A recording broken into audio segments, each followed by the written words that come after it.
Diagnosis and treatment planning in complete dentures. Clinical evaluation. The extraoral clinical evaluation includes facial form. So according to House and Loeb, Frushen, Fisher and Williams, they are classified as oval, triangular and quadrilateral. The facial form, that is the profile, that is class 1, class 2 and class 3. So the class 1 is a straight profile, class 2 is retrographic, class 3 is prognathic. The glabella, which is the prominent smooth area between the eyebrows as the forehead transitions down to the bridge of the nose. The subnasale, the point at which the nasal septum merges with the upper lip. Pogonian, the most anterior point on the contour of chin. So these three points used to locate the facial form. So these are the three different types of profile: convex, straight and concave. Muscle tone. According to House, three classifications. Class 1, the patient exhibits normal tension tone and placement of the muscles of mastication and facial expression. So there will not be any degenerative changes. The majority of the edentulous patients have experienced some degree of degeneration. Usually only immediate denture patients have normal musculature. So under class 2, the patient displays approximately normal function, but there will be impaired muscle tone. So maximum muscle function cannot be used following the loss of all natural teeth. Under class 3, the patient will exhibit greater impaired muscle tone and function. So they have poor health, inefficient denture, loss of vertical dimension, wrinkles, decreased biting force and drooping commissures. The lip. So the lip may be supported or unsupported. Next is the lip mobility. Some stroke victims paralysis of half the lip leading to unilateral mouth droop and facial asymmetry. So the patients must be counseled regarding treatment limitations when dealing with such physical challenges. Otherwise, patients may have unrealistic expectations regarding the aesthetic results. So lip mobility are classified into normal, reduced mobility and paralysis. So the cracking, fissuring at corners or ulcerations must be noted. The vitamin deficiency or candida infection, or if it is due to vertebral dimension reduction, that should be corrected. Temporomandibular joint. So it should be a bimanual and bidigital palpation of the preauricular area that should be done manually. The lateral aspect of the joint is palpated by mouth closed and followed by opening slightly. With the mouth completely open, the posterior aspect of the joint is palpated. So check for any crepitus or clicking. Deviation of the mandible is noted while opening and closing of the mouth. Neuromuscular evaluation. The speech should be normal or if it is affected.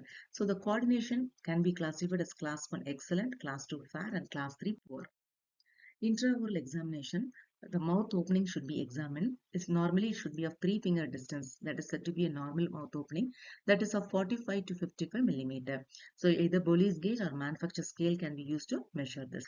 Next is the arch size. They are classified into class 1, class 2, class 3, large, medium and small.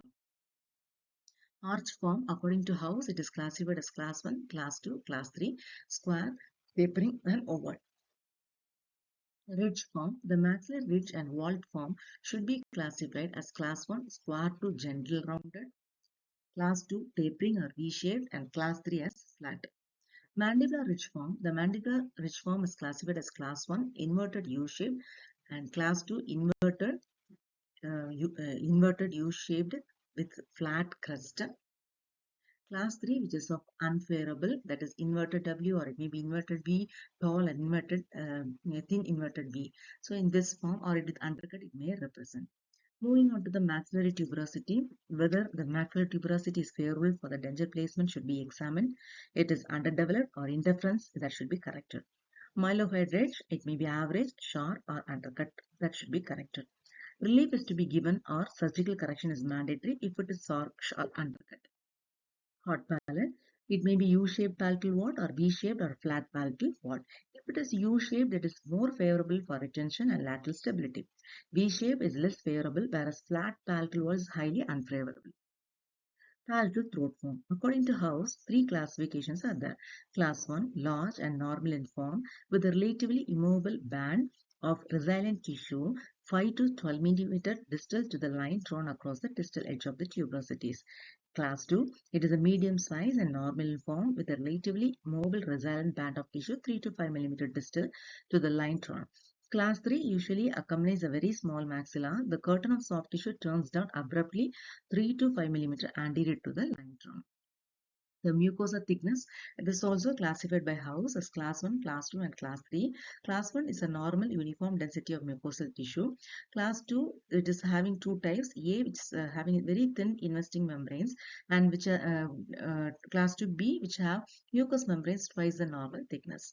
In class 3, which have excessive thick investing membranes filled with redundant tissues. Saliva, it is of three classes.